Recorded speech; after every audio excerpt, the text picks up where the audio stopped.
কেমন আছো তোমরা সবাই? নিশ্চয়ই অনেক ভালো। আমিও আলহামদুলিল্লাহ ভালো আছি। নতুন একটা ব্লগে তোমাদের সবাইকে ওয়েলকাম জানাচ্ছি। আমি মুনিয়া। অনেকদিন ধরে না আমি ভাবছিলাম আমার আলমারিটা গুছাবো, মানে আলমারির কাপড়-চোপড় গুছাবো। কিন্তু আসলে বাচ্চাদের পরীক্ষা, বাসায় ব্যস্ততা ছিল অনেক ধরনের। সবকিছু মিলিয়ে হয়ে উঠছিল না। ফাইনালি আজকে একদম ডিসিশন নিয়ে নিলাম যে আজকে যেভাবেই হোক কাপড়গুলো আমাকে ভাঁজ করতেই হবে। কারণ বাইরে গেলে জানো আমি ওড়না খুঁজে পাই না, সালোয়ার খুঁজে পাই না। তো মোটামুটি আমি সালোয়ার কামিজের যে সেকশনটা আছে সেটা ভাঁজ করে ফেলছি। কিছুটা এখনো বাকি আছে, করা হয়নি। এখন আমি শাড়িগুলো বের করে ফেলবো। শাড়ির যেগুলো আছে সেগুলো এখন ঠিকমতো ভাঁজ করে গুছায় রাখবো। আর এই কাজগুলো করতে আমার এত বোরিং লাগে, মানে কি বলবো? তারপরেও তো করতেই হয়, কারণ না করলেও ভালো লাগে না আসলে। তো আমার না যেন খুব একটা শাড়ি যে আছে তা না। যেহেতু আমি শাড়ি খুব একটা পছন্দ করি না পড়তে। আমার কাছে ভালো লাগে না। শাড়ি পরা আমার কাছে এক ধরনের ঝামেলা মনে হয়। আর ঠিকমতো আমি শাড়ি পরতেও পারি না। যার কারণে আমার শাড়ি কেনাও হয় না খুব একটা। বাট আমি শাড়ি কালেকশনে রাখতে পছন্দ করি। যখন আমি সিলেট থেকে চলে আসি, তখন বেশ কিছু শাড়ি আমি দিয়ে দিয়েছিলাম আমার হেল্পিং হ্যান্ড খালাকে। আর এই যে ওড়নাটা দেখছো এটা কিন্তু আমার আত্মীয়ের শাড়ির ওড়না। আমার যখন আক্ত হয় তখন আমার শ্বশুরবাড়ি থেকে আমাকে দিয়েছিল আরকি। বিয়ের শাড়ি তো আসলে পরা হয় না, শুধুমাত্র বিয়ের দিনটা ছাড়াই। আর আক্দের এই শাড়িটা আমি শুধুমাত্র আক্দেই পরেছিলাম, ওড়নাটাও। এরপর আর কখনো পরাও হয়নি। বিয়ের শাড়িটাও সেম কখনোই পরা হয়নি। তবে বিয়ের শাড়িটার ওড়নাটা আমার ভীষণ রকম পছন্দের। যাই হোক আমি এখন সবগুলো শাড়ি একে বের করে নিচ্ছি, তারপর সুন্দরভাবে গুছিয়ে রাখবো। আমার যে কয়টা শাড়ি আছে সবগুলো না আলাদা স্মৃতি আছে আমার কাছে। মানে একেকটা শাড়ি একেকটা গল্প মনে হয় আমার কাছে। কারণ এই শাড়িগুলো আমি বিশেষ ওকেশনে পড়েছি, বিশেষ প্রোগ্রামে পড়েছি। তো এগুলো আসলে মূলত আমার কাছে একটা ইমোশন বলতে পারো। তাই আমি আমার শাড়িগুলো না খুব যত্ন করে রাখি। না পরলেও খুব যত্ন করে গুছিয়ে রাখি। কাউকে দেই না। কারণ আমি এগুলো যখন দেখি তখন আমার সেই গল্পগুলোর কথা মনে পড়ে, সেই দিনগুলোর কথা মনে পড়ে। যাই হোক আমি একে ১ম এ কাতানের যে শাড়িগুলো আছে সেগুলো গুছিয়ে রাখছি। আমার প্রায় ৫-৬ টার মতো কাতান শাড়ি আছে। তবে কাতান শাড়ি আমার সবচেয়ে বেশি অপছন্দের। কারণ কাতান কেন জানি আমার ভালো লাগে না। একে তো গরম লাগে পরলে, সেই সাথে সামলানোও অনেক বেশি টাফ হয়ে যায়। যারা শাড়ি পরে খুব সুন্দরভাবে তাদের কাছে হয়তো এটা কোনো ব্যাপারই না। বাট আমি যেহেতু গুছাই সুন্দরভাবে শাড়ি পরতে পারি না, তাই আমার কাছে শাড়ি হ্যান্ডেল করাটা অনেক বেশি টাফ মনে হয়। বিশেষ করে কাতান শাড়ি। আর এই শাড়িটা জানো আমার বিয়ের পর ১ম ঈদ যখন আমি আমার শ্বশুরবাড়িতে করি, তখন আমার শাশুড়ি মা এই শাড়িটা আমাকে কিনে দিয়েছিলেন। তো এটাও আমার কাছে একটা স্মৃতি। আর এটা হচ্ছে আমি আমার হাসব্যান্ডের টাকায় ১ম শ্বশুরবাড়িতে ঈদের সময় কিনেছিলাম। মানে হাসব্যান্ড আমাকে কিনে দিয়েছিল আরকি ওর টাকা দিয়ে। এটা আমি ১ বার ২ বার পড়েছিলাম। আসলে প্রতিটা শাড়ি আমি ১ বার কিংবা ২ বার পড়েছি। এর বাইরে পড়া হয়নি। এই শাড়িটা একদিনও পরা হয়নি আসলে। এটা একটা নেভি ব্লু টাইপের শাড়ি। আমার অনেক শাড়ি আছে যেগুলো আমি এখনো ওপেনই করিনি বক্স থেকে, পরাও হয়নি। আর এই যে শাড়িটা দেখছো এটা একটা প্রোগ্রামের জন্য কিনেছিলাম। মূলত সেই প্রোগ্রামে আমরা সবাই এই ধরনের শাড়ি পরেছি, যতজন ছিলাম আরকি।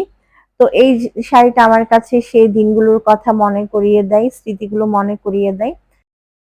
আসলে কি জানো? আমি যখন শাড়িগুলো ভাঁজ করি তখন না আমি অনেক বেশি মানে সেই দিনগুলোকে ফিল করি, মনে করি। আমার কাছে ভালো লাগে।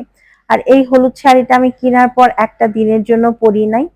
এটা আমি একটা বিয়েতে পড়েছিলাম, একবারই পরা হয়েছিল। আর এই শাড়িটা আমার ভীষণ রকম পছন্দের। খুব ভালো লাগে আমার কাছে এই কালারটা। এখন তোমাদেরকে আরো একটা শাড়ি দেখাবো যেটাও কিনা আমি একটা প্রোগ্রামের জন্য কিনেছিলাম।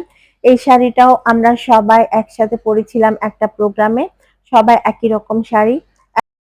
আসলে আমার হাসব্যান্ডের অফিসে না জানো প্রতি মাসে কোনো না কোনো প্রোগ্রাম থাকে। আর সেই প্রোগ্রামগুলোতে অবশ্যই শাড়ি পরতে হয়। শাড়ি ছাড়া তুমি অন্য কোনো কিছু পরতে পারবে না। এখানে শাড়িটাই মাস্ট পরা লাগে। তাই হচ্ছে প্রচুর শাড়ি কিনতে হয় আমার। যেহেতু প্রতি মাসে কোনো না কোনো প্রোগ্রাম থাকে আর সেই প্রোগ্রামগুলোতে অ্যাটেন্ড ও করতে হয়, তাই শাড়ির পরিমাণ অনেক বেশি লাগে। আর এই যে শাড়িটা দেখছো, এটা আমার মামি শাশুড়ির আম্মু আমাকে গিফট করেছিলেন, মানে নানি আমাকে গিফট করেছিলেন। এই শাড়িটাও আমি একটা দিনের জন্য পরিনি, ইনশাল্লাহ এটা একদিন পরবো, পরে তোমাদের সাথে ছবি শেয়ার করব। শাড়িটার কালার আমার ভীষণ পছন্দের। আর এই যে নীল শাড়িটা দেখছো, এটা তো আমার একটা ভালোবাসা, কারণ এই শাড়িটা আমার আম্মুর দেয়া। আমার আম্মু মারা যাওয়ার পর আমি আম্মুর একটা জিনিসই আমার কাছে এনেছিলাম, সেটা হচ্ছে এই নীল কালারের শাড়িটা। এটা রাজশাহী সিল্কের একটা শাড়ি। আমার আব্বু আমার আম্মুর জন্য কিনে নিয়ে আসছিলেন রাজশাহী থেকে। তো সেটা আমার আম্মুর কাছে ছিল, আম্মু যতদিন বেঁচে ছিল। আম্মু মারা যাওয়ার পর এই শাড়িটা আমি আমার কাছে নিয়ে আসি, কারণ এই শাড়িটা দেখলে না আমার মনে হয় আমার আম্মুর গায়ের গন্ধ আমি পাচ্ছি, অন্য রকম একটা মানে ভালো লাগা কাজ করে।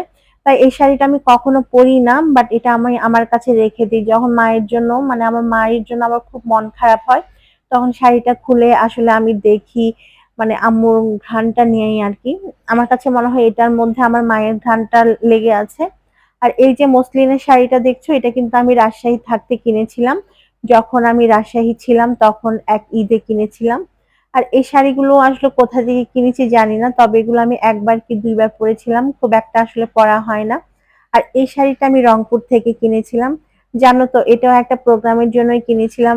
আর এই শাড়িটা কিনতে গিয়ে আমরা অনেক ভাবিরা মিলে একসাথে অনেক দূরে গিয়েছিলাম, মানে কেনার জন্য আর কি। বললাম না তোমাদেরকে, এক একটা শাড়ির পিছনে এক একটা গল্প আছে, যার কারণে এই শাড়িগুলো আমার না পরলেও কাউকে দিতে ইচ্ছা করে না। আর এই শাড়িটা হচ্ছে কাঁথা স্টিচের একটা শাড়ি, আমি নবরূপা থেকে নিয়েছিলাম। আর এটাও হচ্ছে একটা প্রোগ্রামের জন্য নিয়েছিলাম আসলে। সম্ভবত একটা পিঠা উৎসব ছিল, সেই পিঠা উৎসবের থিম ছিল কাঁথা স্টিচের শাড়ি পরতে হবে, সেই কারণে হচ্ছে নেয়া। আর এই সাদা জামদানিটাও আমি নিয়েছিলাম একটা প্রোগ্রামের জন্য। আসলে আমার যত শাড়ি দেখছো সবকিছুই কিন্তু আমি প্রোগ্রামের জন্য কিনেছিলাম। আর আমার শাড়িগুলো যে খুব বেশি দামি তাও কিন্তু না, ধরো 2-3 হাজার বা 7-8 হাজার এরকমের মধ্যেই। খুব বেশি দামি শাড়ি আমি কিনি না, কারণ যেহেতু শাড়ি আমার পরা হয় না, আমার কাছে মনে হয় দামি শাড়ি কিনা মানে হচ্ছে টাকা নষ্ট করা।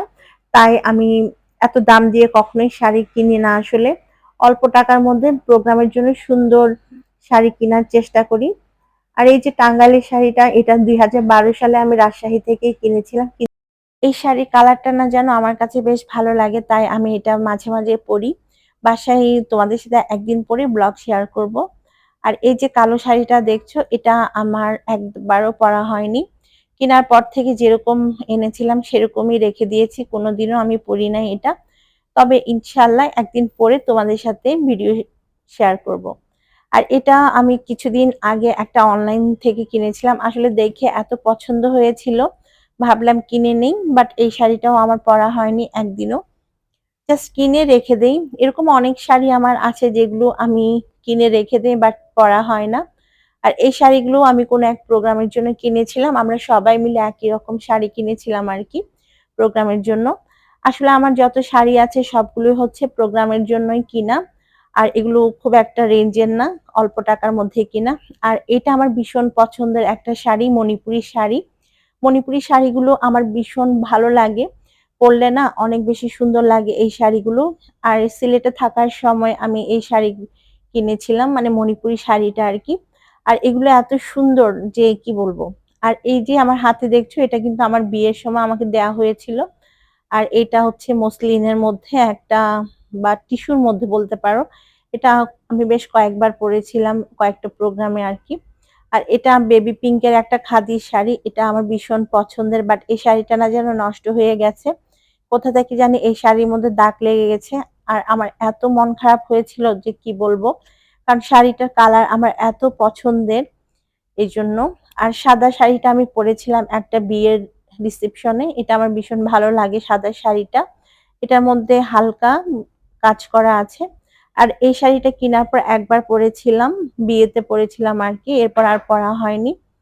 আরো একটা শাড়ি তোমাদেরকে দেখাই, এটাও ল্যাভেন্ডার কালারের। এটা আমি যেমন ভাবে কিনেছিলাম তেমনই রেখে দিয়েছি, খোলা হয়নি। ওই যে মার্কেটে যখন কিনতে গিয়েছিলাম তখন দেখেছিলাম, তো ওনারা আমাকে প্যাক করে দিয়েছিল, আর বাসায় এসে আমি খুলিনি, যেমন ছিল তেমন ভাবে রেখে দিয়েছি।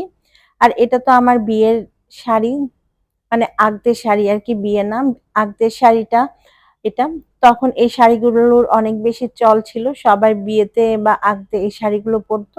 আর এই শাড়ির কালারটা আমার কাছে বেশ ভালো লাগে। মেরুন একটা লাল কালার। মেরুন কালার বলতে পারো এটা। তো এই শাড়িটা তো শুধুমাত্র আগতেই পরা হয়েছিল। এরপর আর কখনোই পরা হয়নি। বিয়ে কিংবা আগদের শাড়ি তো আসলে বিয়ের দিন ছাড়া পরা হয় না। এগুলো রেখে দিতেই হয়। আমিও ওইভাবে রেখে দিয়েছিলাম। তো আমার সব শাড়ি গুছানো হয়ে গেছে। সুন্দরভাবে ভাঁজ করে ফেলছি আমি আলমারিটা। এই ছিল আমার আজকের একটা ভিডিও। আল্লাহ হাফেজ। সবাই ভালো থেকো।